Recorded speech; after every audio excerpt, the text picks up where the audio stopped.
reported in the annual report. So it's just about being open and transparent to our community and the ratepayers that these are the obligations of a councillor, and we're just recording that you've been in attendance. Thank you. Speaker against? Any other speakers? I'll put the motion. Those in favour? Any against? The motion is carried unanimously. Thank you. The next two reports, the Strategic Financial Report at 11.1.3 and the March Budget Review at 11.1.4. The CEO will speak to both of those combined. CEO. Thank you, Your Worship. You'll see in the March budget there's a deficit of 2.9 million that we're running at. But if you look through the update and the budget update, we're seeing that revenue is growing more favourably. So it's about 1.9 million favourable revenue across a number of categories. Expenses are decreasing, particularly in the depreciation area as well. So when you take all of that into account, we're expecting the operating deficit will reduce from the 2.9 million to the 2.65 million going forward. And again, that's a credit to staff as well that's working hard to reduce that operating budget. In relation to capital, you'll see 55.5 million capital to date. In the budget reforecast update, we are increasing that budget of 1.2 million to reflect some changed market conditions out there. Having said that, those are more than offset by savings that we have across the program. But at the end of the day, we do have some challenges with the deliverability of the program. So we're forecasting that the project, the CapEx delivery will decrease by about 21 million. Most of that, about 19 million, is a deferral into the following years. So again, no blowouts, but we're moving the program to the right. Thank you, CEO. Questions for the CEO? So we've had briefings on the strategic financial report and of course on the March budget review. Let's deal then first of all with the strategic financial report for March 21. If there are no questions on that, somebody would like to move it. Councillor May moves, seconded by Councillor Anglin. Councillor May.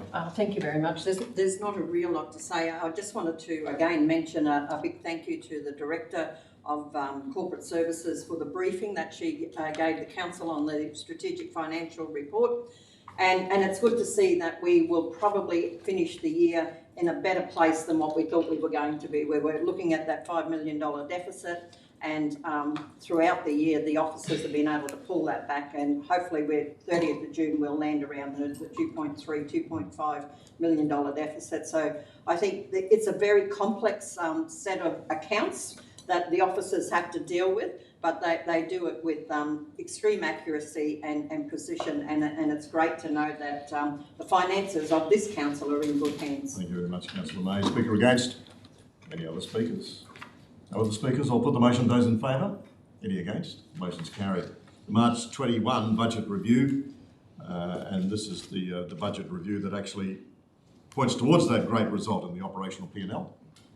And to reduce the $5 million deficit down to 2.65 at this stage is absolutely outstanding. So congratulations to the CEO, directors and managers of our organisation to be able to put this for our review with 3 months to go. So this is a great report. Are there questions? No questions? Would somebody like to move? Councillor Anglin moves. Councillor Mann seconds. Councillor Anglin. Thank you, Worship. The CEO and Councillor May have covered most of it, but I'd just like to make the point that, as you said, Mayor, there's been some outstanding work to, almost halve the deficit through finding efficiencies, cost savings, increased revenues. But this council, and I'd like to thank the officers for assisting this council in meeting its commitments to the ratepayers of keeping rate rises below CPI, and the average rate rise over the last 6 years is about 1%. So council has and the officers have been able to maintain good financial attitude towards the ratepayers, and I thank them for this. This is a massive effort. I mean, in the last term, we took over $14 million of expenditure out of the budget without reducing any services whatsoever. And so the officers we've asked the officers again and again to find more and find more. and they've stepped up to the plate and found it. So thank you to them and to the CEO for helping us come out of what we thought was going to be a tough recovery and making it much easier for the ratepayers. Yeah, thank you very much, Councillor Englert. Speaker against? Any other speakers? No other speakers. I'll put the motion. Those in favour? Any against? The motion is carried unanimously. Thank you. 11.2, Community and Client Services now. 2.1 is the local law making process. Now, this is in accordance with the Local Government Act.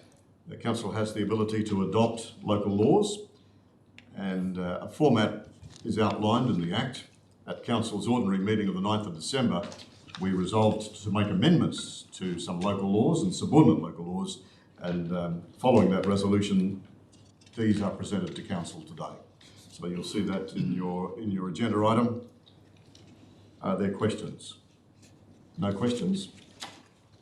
So councillors, then the resolution is that we adopt in those three separate motions of, not motions, but three separate items of the motion. Pursuant to the Local Government Act, adopt the local laws as outlined in your agenda, and to delegate the CEO the power to take all the steps necessary to publish the amended local laws. There's no questions. I'll ask someone move the resolution. Somebody like to move? Councillor Mann moves, seconded by Councillor Englert. Councillor Mann.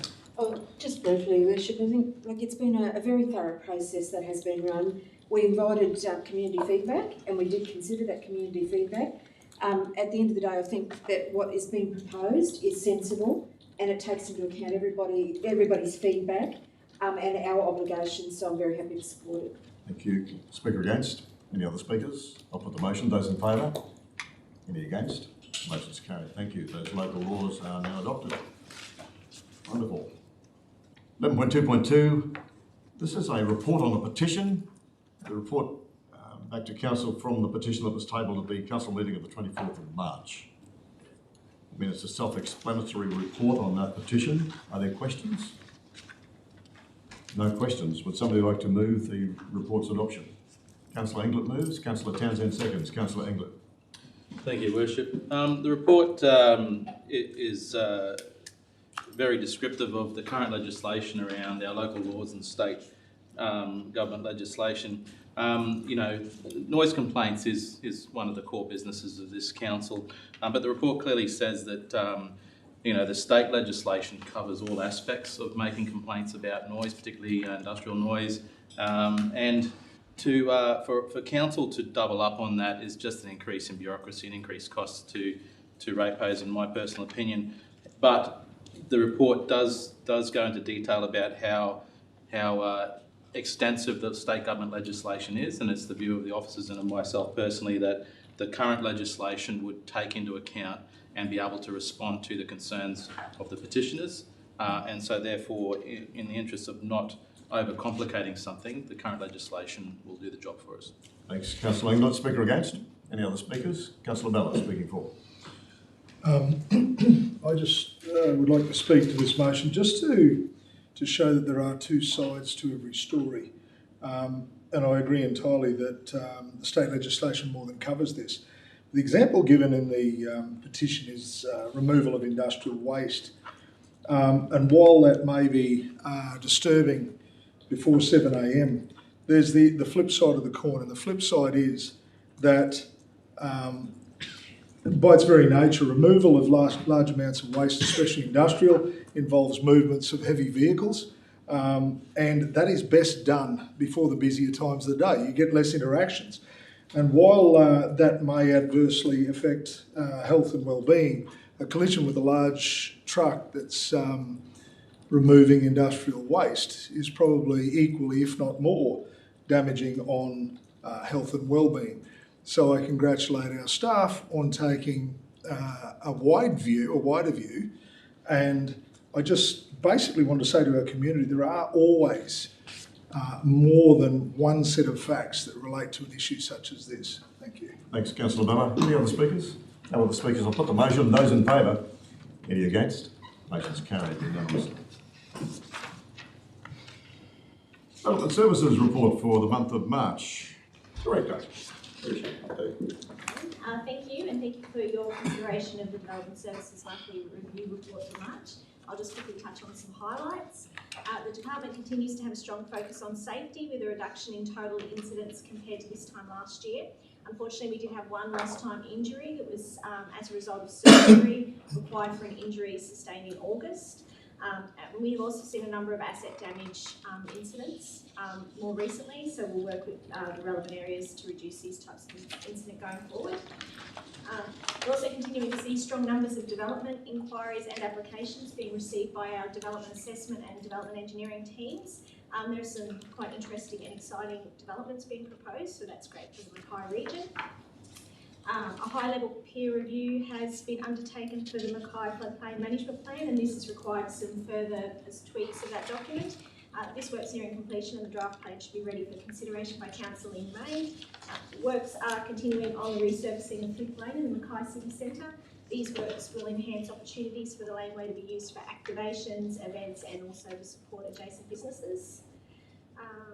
A Reef Guardian Council Working Group meeting was held on the 10th of March where member councils discussed opportunities for collaboration, information sharing and collective action.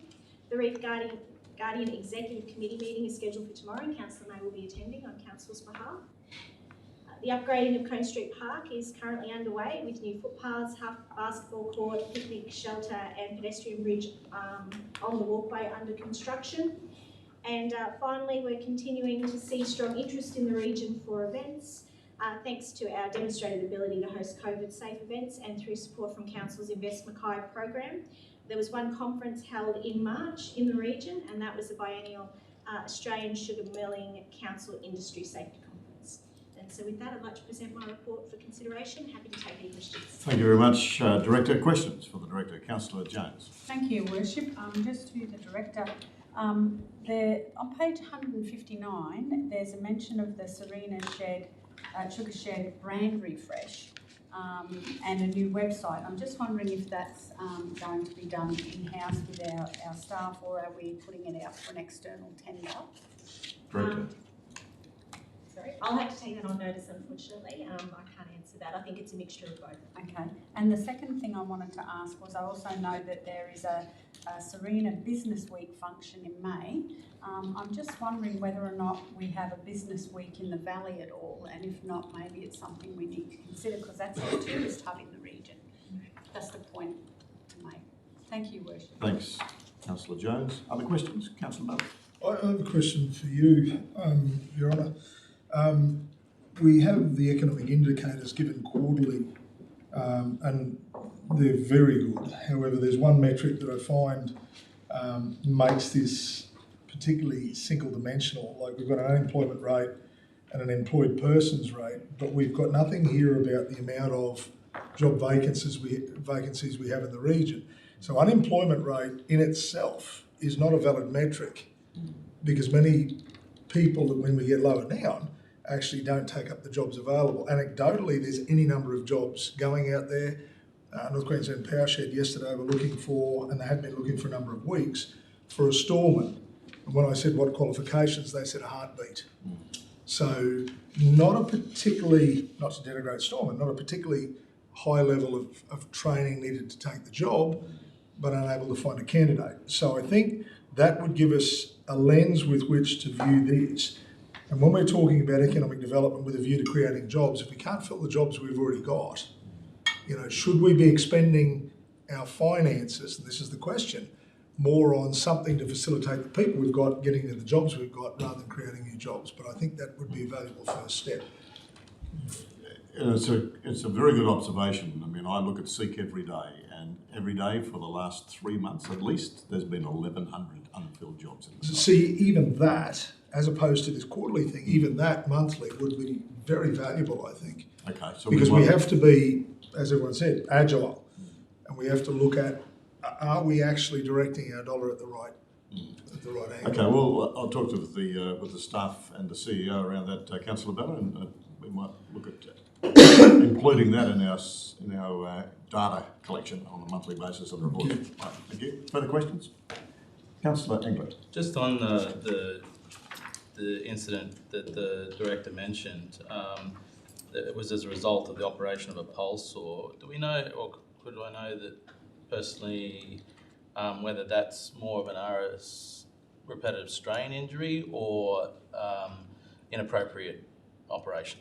CEO, Director.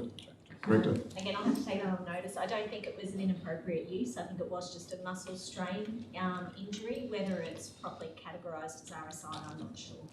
I'm not sure of the medical assessment at this point. You'll let us know, Director. Thank you. Thank you. Further questions? No further questions? Would somebody like to move the report's adoption? Councillor Englert moves. Councillor Jones seconds. Councillor Englert. Thank you, Worship.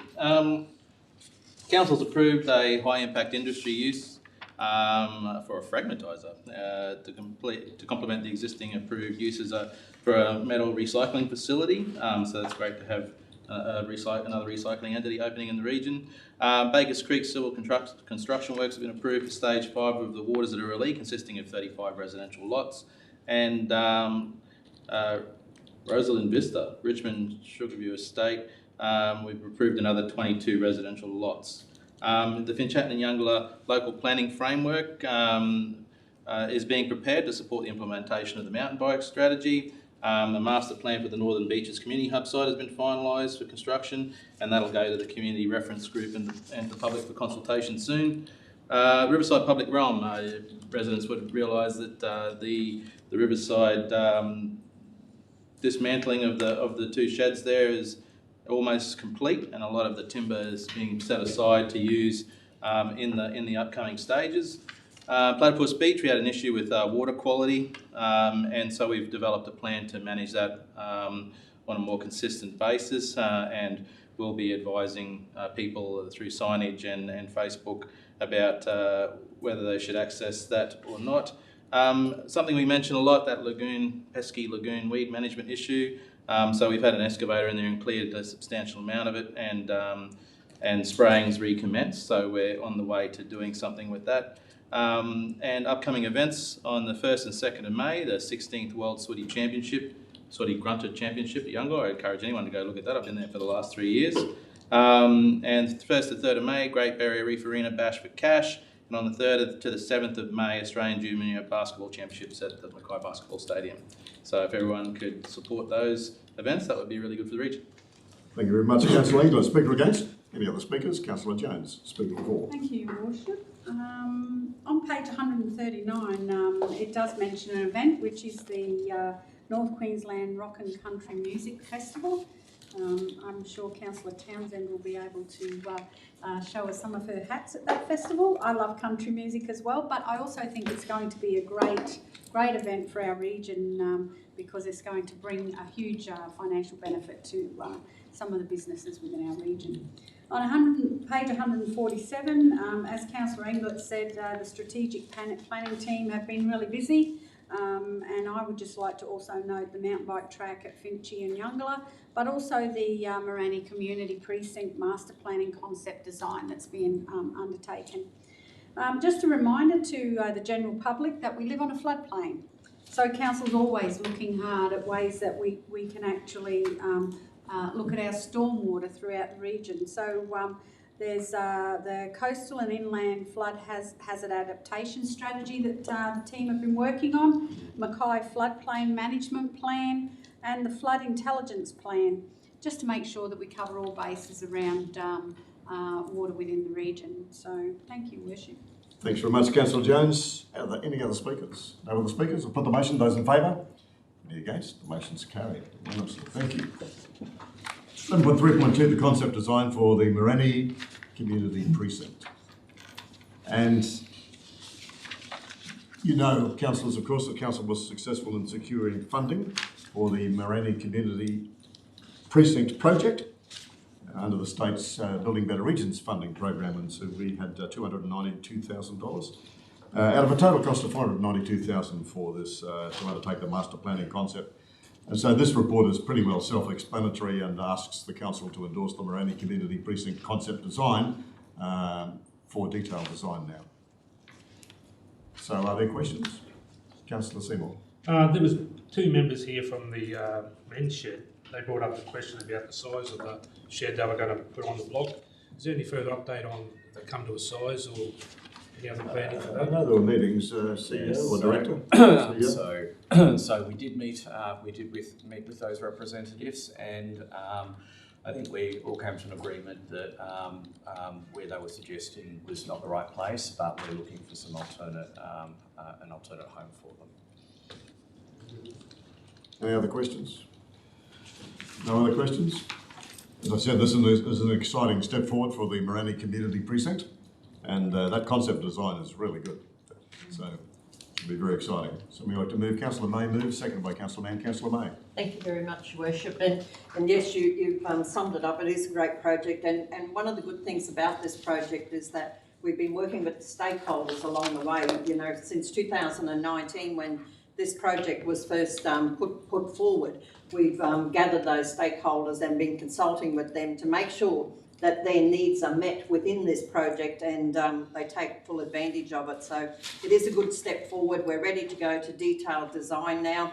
We need to bear in mind that that doesn't mean construction. That just means we're doing the detailed design, and we will need to seek funding and put some money towards the actual construction of this project, but a major step forward. Thank you very much. Speaker against? Any other speakers? No other speakers? I'll put the motion. Those in favour? Any against? The motion's carried unanimously. Thank you. 11.3.3, a facilitating development of Mackay region policy exercise for the Mackay Adventure Lodge and apartments at lot 504 in Michigan Way and lot 500 in Biggersfield Road. Are there questions? No questions. Director, is there anything you need to say about this? No, Your Worship, I think it's fairly straightforward. I mean, this is an exciting proposed development. The dormitory style adventure lodge accommodation is actually filling a gap in the market within the Mackay region, and we also would like to see some more high quality multiple dwelling units in the region. So, you know, this is a great outcome, I think, is going ahead. CEO? Yep, no, I think it's good. Okay, so if there's no questions, somebody like to move? Councillor Inglet moves, seconded by Councillor Jones. Councillor Inglet. Thank you, Worship. This is an integrated tourism residential development aimed to complement the existing cable water ski park at Andergrove. There's, as the Director mentioned, there's a gap in the market at the moment, and with the potential of the mountain bike facility, there is, and this being a 2 to 3 star sort of accommodation, there'll be plenty of opportunities for potential crossover between sporting activities. Mountain bikers want something else to do while they're here, and they'll go to the cable ski park and vice versa. It incorporates a lot of dormitories and 3-bedroom accommodation. It'll take approximately $4.6 million to build it, but there should be an economic impact of $10 million in the region. So what's been requested is a concession of 100% to be applied to the short-term accommodation component, and a concession of 25% to be applied to the multiple dwelling component. It fits within the scope of the policy, and I think it's great for the region. Thank you very much, Councillor Inglet. Speaker against? Any other speakers? No other speakers? Councillor Mann speaking for. Yes, I am, yes. But on Sunday afternoon, I watched Weekender, and the cable park was featured on Weekender, and I believe it's one of 7 only in Australia. So we've got a unique asset here who are about to build something that's going to offer a diverse tourism product, and I think that we should support it in every way we can. Thank you very much. Any other speakers? No other let's put my teeth back in. No other speakers? I'll put the motion. Those in favour? Any against? Motion's carried. Obviously, thank you. Let's move on to our engineering and commercial infrastructure reports for this month. The first DCI report is for transport and drainage. Director. Thank you, Your Worship. So, no LTIs, but there were 12 safety incidents for the month. You will note that we've been progressing our preventive maintenance system, so the number of work orders we're actually processing through the system continues to increase, so 1,400 for the month, which is a great outcome. Drainage work is a bit of a focus for us this time of the year, so we have a contractor in. We are still working through the DA process though to get approval to do removal of marine plants in saltwater areas, so that's been a long time coming, so hopefully we'll be able to get that sorted in the next couple of months and get in and clean out some of those drains prior to the next wet season. Again, strong customer feedback results in January and February from our customer requests received. You can note that in the asset management area, we continue to have a strong focus on the valuation plan, water and sewage valuations next year, and also the WIP, so the works in progress and trying to get those capitalised for this financial year. The current budget's tracking a little bit under, but there has been a focus on spending the money on works in Queensland and TIS, which is about 2.5, so we expect that still will trend back towards the end of the year, so happy to take any sort of questions. Thanks, Director. Good report. Are there questions? Questions? Okay. Well done. Would somebody like to move the report's adoption? Councillor Mann moves, seconded by Councillor Townsend. Councillor Mann. Thank you, Worship. I wanted to highlight no LTIs as well. While there was incidents, they are always good learnings as well. It's something that we can all make sure we implement the learnings from anything that that's happened. Large number of road and drainage activities were completed for March, with the top activities being signage, delineators and open drain mowing. Grading work on the unsealed road network has continued during March, with almost 10 kilometres of gravel road resheeting. And it's always been a focus of our council for the last few years anyway, to make sure that there's a lot of maintenance work occurs on the unsealed road network leading up to the crushing. So that is again a focus to make sure that the roads are in the best condition they can be. I would like to also mention the client survey results. I think they were really good results overwhelmingly for January and February, and it is a credit to our staff and to this council that we are meeting our customer expectations largely. And just wanted to mention assets too. So we have a lot of seen and unseen assets, and it's a huge program of work. That area has experienced challenges with staff as well, but the program continues on data cleansing, and I'm sure the attention to that is very welcomed. Thank you very much. Are there speakers against? Other speakers? Speaking for, Councillor Ballard. I note in the North Queensland, far North Queensland monsoon trough works, the line marking and pavement markers are being installed on Dalrymple Road. And I'd like to say, throughout our region, we've got to look at the conditions that exist and what may be an optional in some areas as an essential in others. And up over the range there, with the fog situation, all that sort of thing, there's times when that white line is the only thing you've got to keep you on the road. I'd also like to take this opportunity to reinforce the fact that we as a council, I believe, with our mountain bike project and the amount of focus we place on Youngalo, we should be pushing for the state government to fund safety barriers top to bottom on that range. To be perfectly honest, conditions on that range are farcical when you look at the amount of traffic that goes up and down it, when you look at the size of some of the vehicles that go up and down, and the fact that if it is to become the tourist hub that we expect, our chances of an absolute disaster are actually quite strong at the moment. So I see that as a focus that this council should take on at some point. Thank you. Thanks, Councillor Ballard. Are there any other speakers?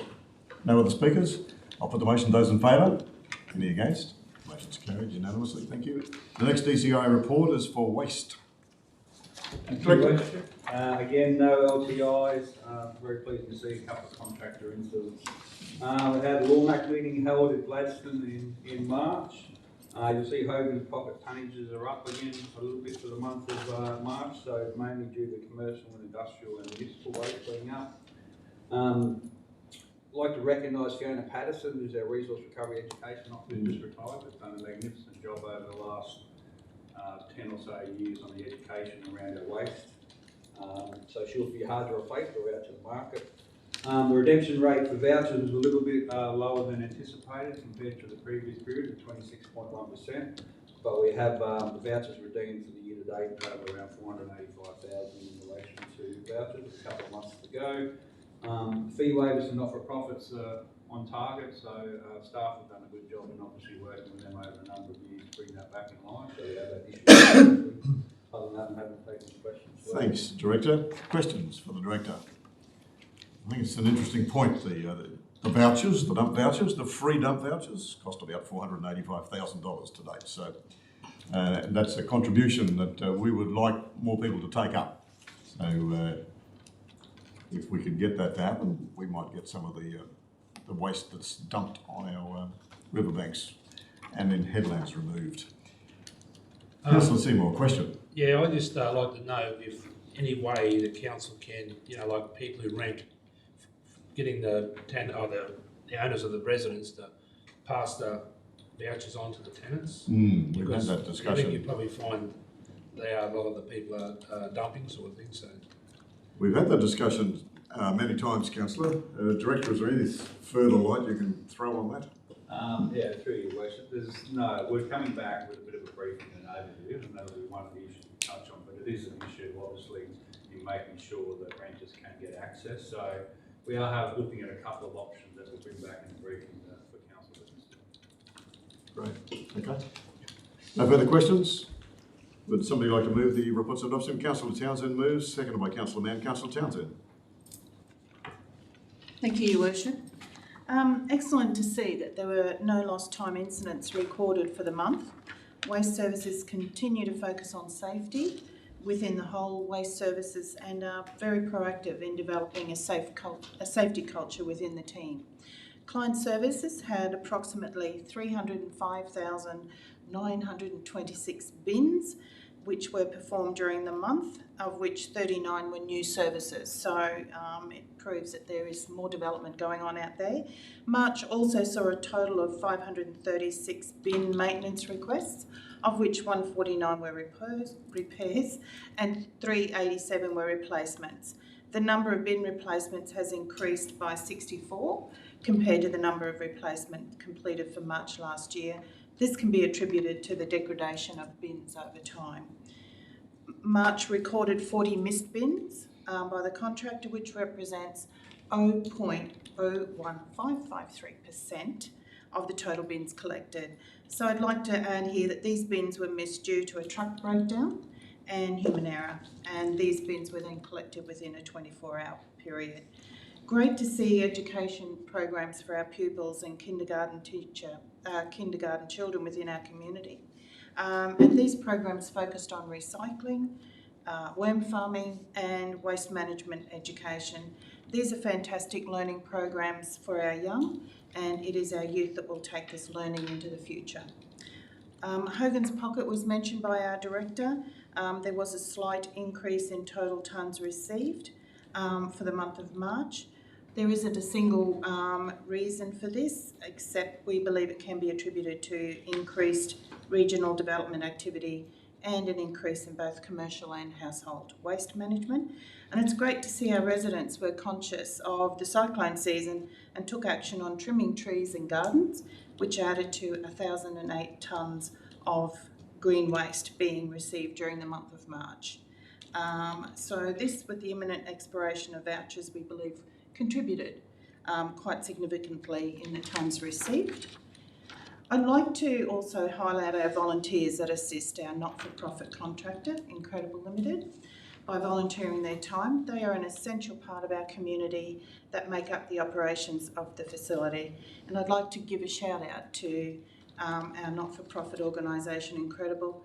They are dedicated to providing secure employment and training opportunities for people with disabilities and other disadvantaged job seekers within our community. So it's a very comprehensive report by our director, and I'm happy to recommend this report be received. Thank you very much. Speaker against? Any other speakers? Councillor Bella, speaking for.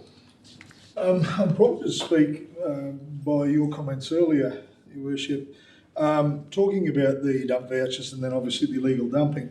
Illegal dumping drives me beyond the brink, as it generally tends to occur in either farmland or our environmental reserves. So everyone wants to be an environmentalist, but we're quite willing to dump there. The cost, I believe, is not a valid excuse for it. Councillor Bonaventura and myself went through the exercise a couple of years ago and looked at the cost, average weights and that sort of thing. And in many cases, and I think it's a vehicle towing a trailer, the cost to dump the average load there is way under the cost of dealing with that waste. So cost really is not a valid excuse. Convenience. So, I can't go at a certain time. Well, you can't go to a doctor, a dentist, you can't go to shops whenever you like. You've got to basically go when they're open. So why won't we regard dumps in the same fashion? The other thing is that all the effort that's gone into sneaking somewhere late at night, the risk of bogging, the risk of this and that, and all the effort you go through rather than waiting or driving an extra few kilometres, again, not a valid excuse. And the third thing is quality. You know, for a long time now, Australia stopped sending uranium overseas because we were concerned about the waste product, who's going to look after it. And yet we see people going out and buying stuff that is disposable. And then they dispose of it in areas that put added cost and inconvenience on other people. So I'd say to people, start looking at the quality of the things you buy and add in the disposal costs into your calculations. And the other thing is, no one should have to deal with your filthy, disgusting used syringes. And almost every case where we see this, we find a party pack.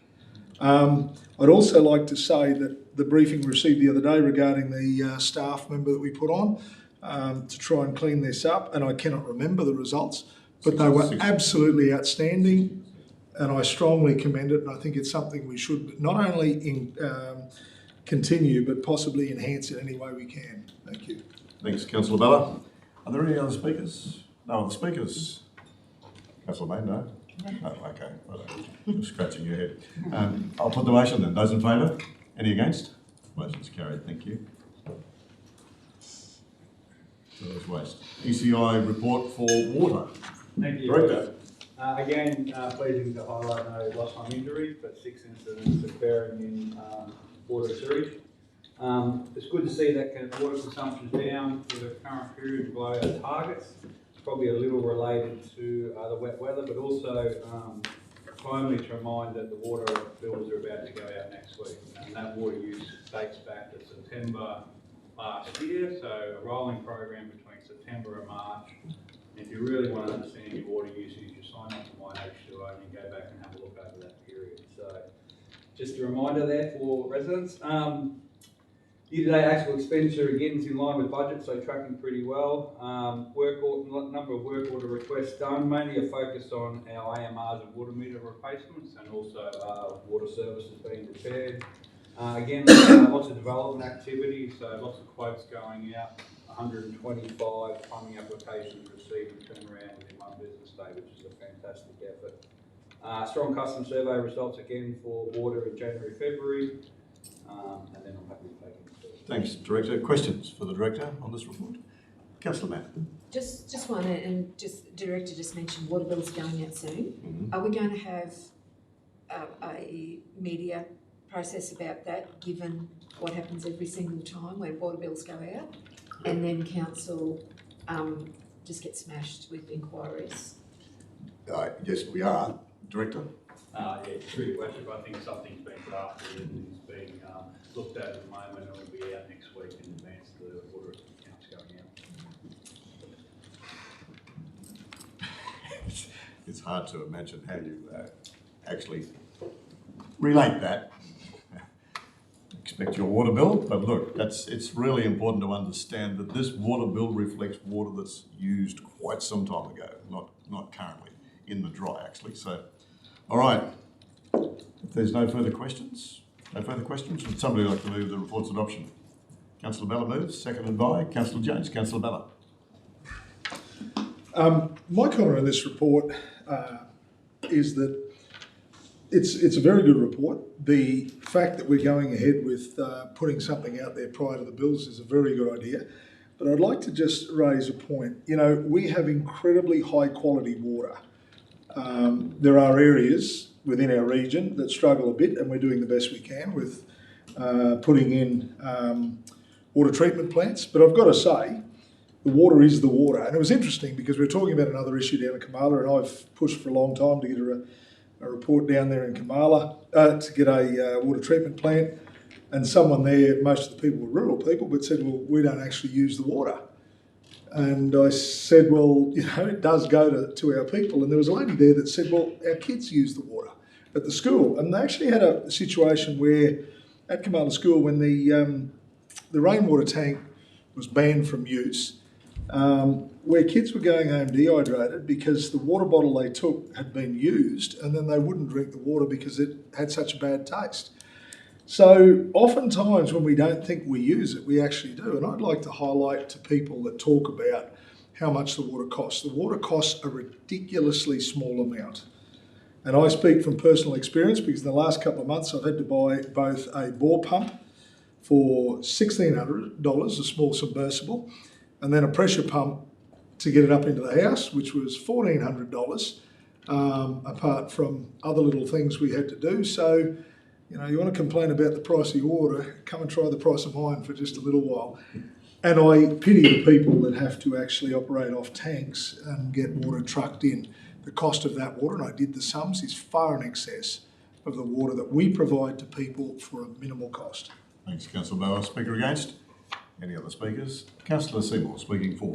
Your Worship. I'm a bit of a water miser myself, but it's a valuable asset that people have. But you know, there's 437 non-residential leaks. It's down on last month. It was over 500 last month. But the alarming figure for me is there's 35,000 kilolitres of water in non-residential areas wasted, and you know, it's all metered water, but it's all right in times of good weather, reservoirs are full, but in drier times when people go on restrictions, that 35,000 litres per month is a lot of water consumed, wasted, that can be stopped. So I think it should be more urgency put on non-residential people who have got leaks and have been notified to try and verify, fix up the problem and save that water.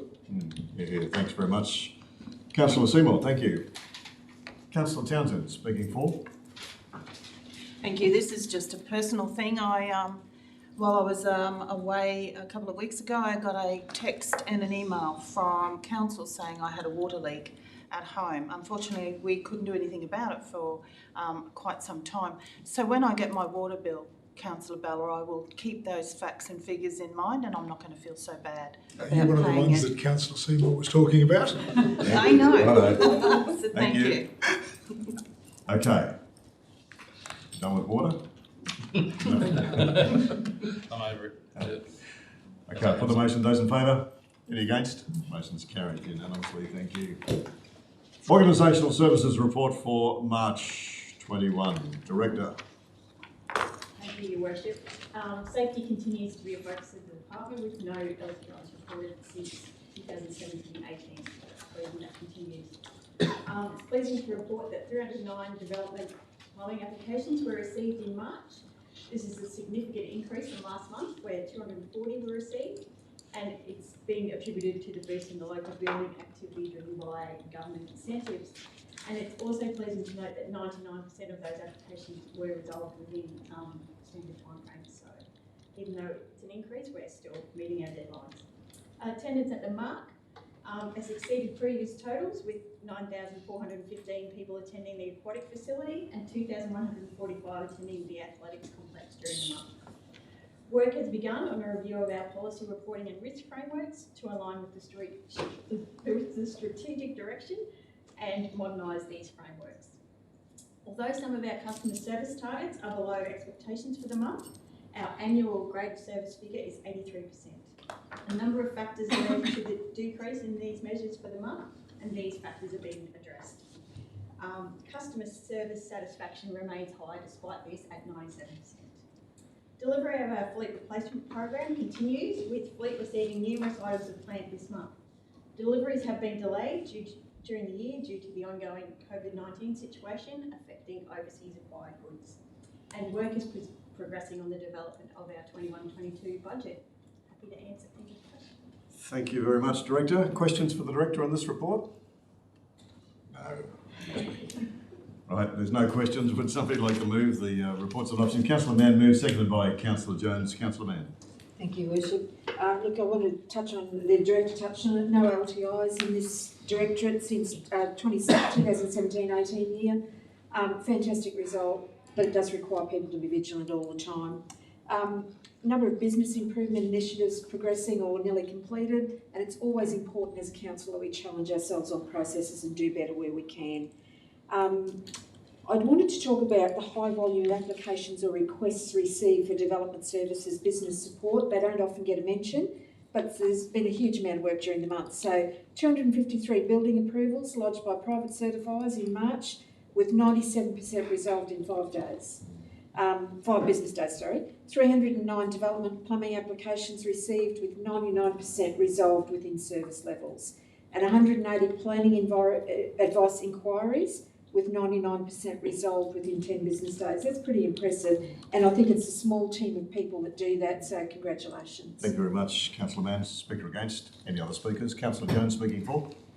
Thank you, Your Worship. On page 283, I just wanted to note and say it was great to see the positive feedback on the Women in Leadership mentoring program that we have with our staff. It is really, really important that women do support each other, especially through times when things are hard in workplaces, and things like workplace bullying is stamped out. I also note that the values and behaviour review that's going to be undertaken with our senior leadership team and a consultant working with 400 of our employees to refresh our organisational values and behaviours is going to occur. So it's really great that we care about our people. Thanks, Councillor Jones. Are there any other speakers? No other speakers? I'll put the motion. Those in favour? Any against? The motion is carried unanimously. Thank you. 11.5.2, the council fees and charges for 2021-2022.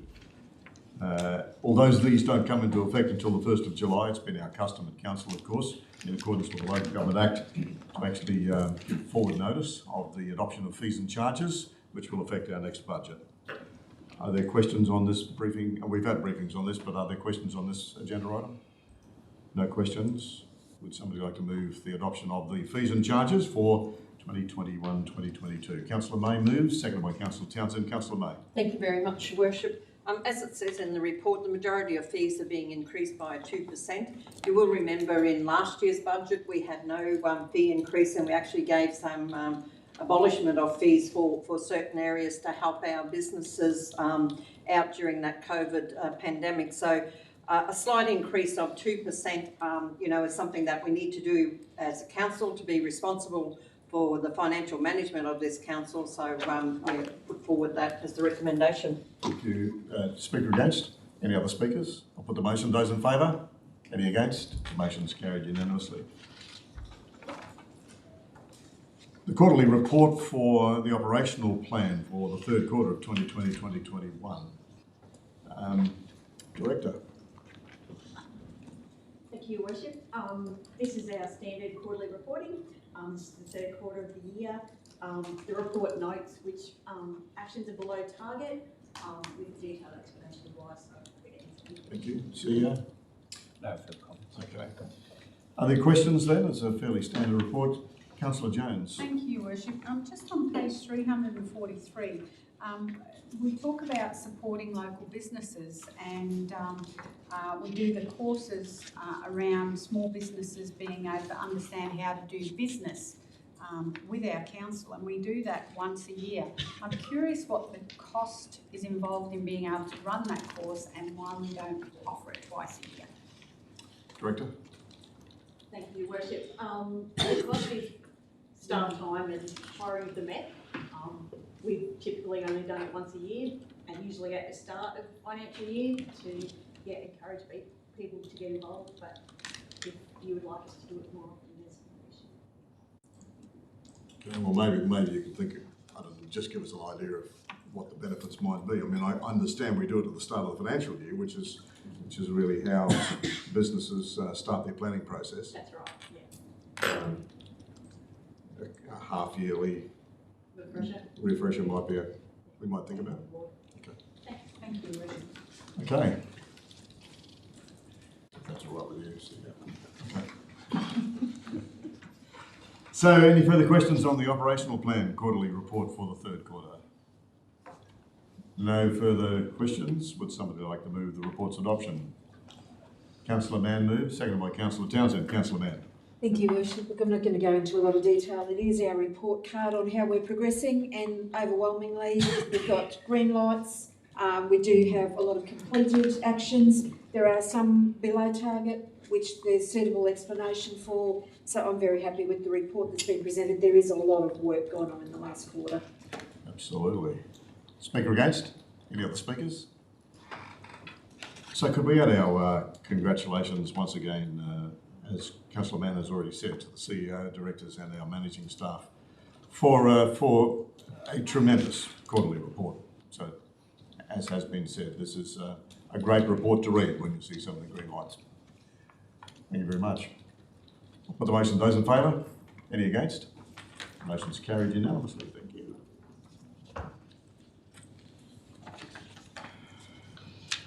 So we've got a couple of petitions to receive right now.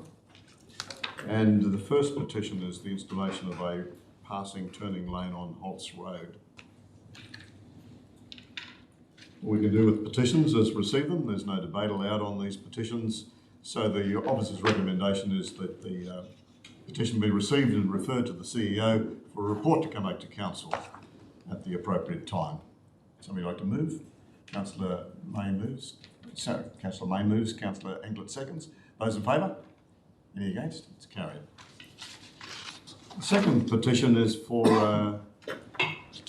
the delay in the demolition of facilities at Boulder Creek Park. We do have a member of the public here today. I'm happy to take Mrs. Wynne, Susan Wynne. Would you like to speak to this? Okay. You've got 3 minutes, and this is not a debate, and council can't interact with you.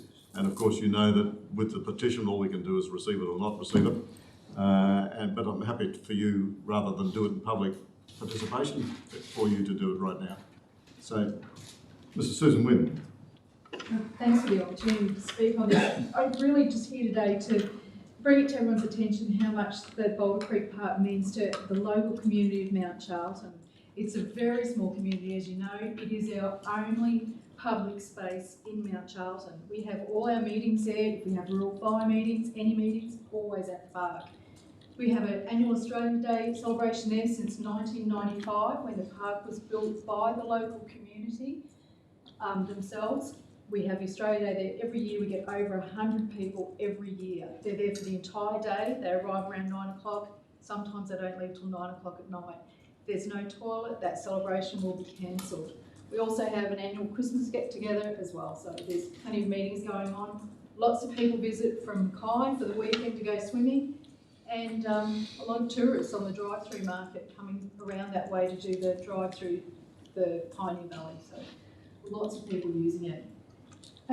Referring back to the letter we received, it states that the toilet and adjacent water tank are in dangerous state, with demolition being the answer. We've had an engineer look at the structure, and he believes that it would be a few hours' work and not a lot of money to repair, and he actually thinks it would be cheaper than demolishing the units. It also, the letter refers to trespassing on private property to access the swimming hole, and no one out there can actually recall there being complaints regarding people trespassing. So we'd just like to have a stay on the demolition so that we can talk about it and see if we can come to some arrangement with the landholder to move over the boundary issue. Right, thank you, Ms. Wynne, and we appreciate you coming in today. Thank you for your petition. I think it's fairly well straightforward. The officer's recommendation on this petition is that it be received or referred to the CEO for a report to be prepared and come back for consideration at council's table. Somebody like to move? Councillor May moves, seconded by Councillor Townsend. Those in favour? Any against? The motion's carried unanimously. Thank you. We don't have any tenders for consideration. There's no notified motions. There's nobody else in the public gallery, so there's no further public participation. Late business. Councillor May, Mayor. Thank you, Worship. I'm going to talk about heritage events again during Heritage Month. So we've got a number of events this weekend, including the Pioneer Valley bus tour. So that online tour has been launched via Story Maps, just like our City Centre Heritage Walk. But we are actually going to be on a bus doing a lot of the stops this Saturday. Guided cemetery walks on Sunday. Art Deco Society have a walk this evening if people want to go along, 6:30 this evening. tours of the Customs House on May 10, and just lots of, so the cemetery walk has also been launched online. So lots of activities still to come, and I just would urge people to have a look and see what's around, including the Serena Heritage Walk, which is about to be launched as well. Congratulations to the Heritage Committee. They've done a great job for the celebration this month. It's very good. Further late business, Councillor Bella. I'd just like to take this opportunity to make mention of something that we've been going through for the last 12 months and more, but in particular the situation currently in India with the COVID epidemic absolutely getting out of hand. We've got a large Indian community in this region, some of whom I come in contact with very regularly. And what needs to be understood is how much our economy depends upon the Indian economy. It's going to make things very difficult for quite a while. But if you look at places like New Guinea, who are currently in a similar situation, and India, where there's a lot of people that discounted this virus in that it only affected the old and the sick and all this sort of thing, which is not the case. However, in all the third world countries, and it's doubtful whether India is entirely third world, older people are essential to the functioning of that community from the point of view of childcare, and in a lot of cases, they are the only people to look after children when parents are deceased through accident or illness. So we've got a situation not that far from us that's going to be ongoing. From personal reports, it is absolutely hideous at the moment. And I'd just like everyone to be aware of how close and how bad it is. And if there's an opportunity, and I commend that cricketer for what he did, if there's an opportunity that we can in any way assist, I think it's something we should grab both hands. Thank you. Thanks, Councillor Bella. Further late business, Councillor May. Thank you very much, Your Worship. Two items I'd like to talk about in late business today. The Cruise in the Coast Fun Run, which is being hosted by the Serena Surf Lifesaving Club, is on this Sunday. So if you haven't registered, I suggest you hop onto the website and register now. The run will be kicking off at 6 o'clock in the morning. There's 2 kilometre fun run, there's 5 kilometres, and there's 10 kilometres, and there's a 5 kilometre walk for those that are not running experts. So it's a great family day, and it's well organised by the Serena Surf Lifesaving Club. The other mention in late business I would like to say is the Anzac Day services, of which we have just had. And I just wanted to note the presence of the VC recipient Teddy Sheen's niece, who was at the Half-Tide Beach service, and also the Serena Main Parade service. This is the first time that the VC of Teddy Sheen has been at a Anzac Day parade. He was only awarded that last year. And the family had great pride in being in Serena and Half-Tide to wear those medals. And I'd just like to give a big shout out to all of the sub-branches that pulled together the 20-odd services around our council area. It is no easy feat. It takes a lot of organisation, and if you throw a pandemic over the top of that, it is a job well done. And also our council staff, because they play an integral role in a lot of those services, either in traffic management or organising the seating arrangements, PA systems, a whole range of things that the council staff do. And I think it was just brilliant. Thank you very much, Councillor May. Further late business? I too would like to say thank you to councillors and the CEO and our staff for Anzac Day. We had 25 services in our district for Anzac Day, and we were represented at all of them. The CEO stepped in for a couple where we couldn't have an elected member represent, and the turnout was absolutely outstanding. So thank you very much to our elected body for representing us exceptionally well in a very important Anzac Day, I think. And to add on to what happened at Half-Tide with the VC actually turning up at Half-Tide, the medal. We had Keith Payne here, and it was tremendous to see. Keith has only ever attended 2 other Anzac Day services in Mackay, in the last 40 years because he's in such high demand around Australia. So it was great to have him here, and the story that he told about the girl that he saw on the beach at Anzac Cove in 2015 for the 100th anniversary certainly had people welling up. So it was great to have Keith and Flo at our services for Dawn and for the main parade here in Mackay. And so congratulations to everybody who had a hand in Anzac Day. It was tremendous to get back on the streets again this year. If there's no further late business, we have some confidential reports to consider, but I think they're fairly well straightforward. We have dealt, with the commercial fees and charges through a briefing. Everything else is a perfunctory report. Councillor Jones? I do actually have a question in the confidential, so... Okay. Would somebody like to move that the meeting be closed to the public? Councillor Mann moves, seconded by Councillor Englert. Those in favour? Any against? Motion's carried. Thank you.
Okay.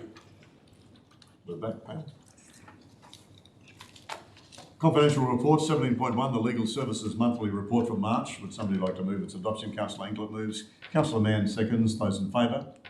Any against? Motion's carried unanimously. Commercial fees and charges 21-22. Would somebody like to move the adoption? Councillor Mann moves. Councillor Townsend seconds. Those in favour? Any against? The motion's carried unanimously. 17.3, the approved concessions under the Facilitating Development in the Mackay Region Policy for March 21. Would somebody like to move? Councillor Mann moves. Councillor Townsend seconds. Those in favour? Any against? The motion's carried. And the approved sponsorship under the Invest Mackay Events and Conference Attraction Program for March 21. Councillor May moves. Councillor Townsend seconds. Those in favour? Any against? The motion's carried unanimously. Thank you, councillors. Thank you, Director. Thank you, CEO. I declare the meeting closed.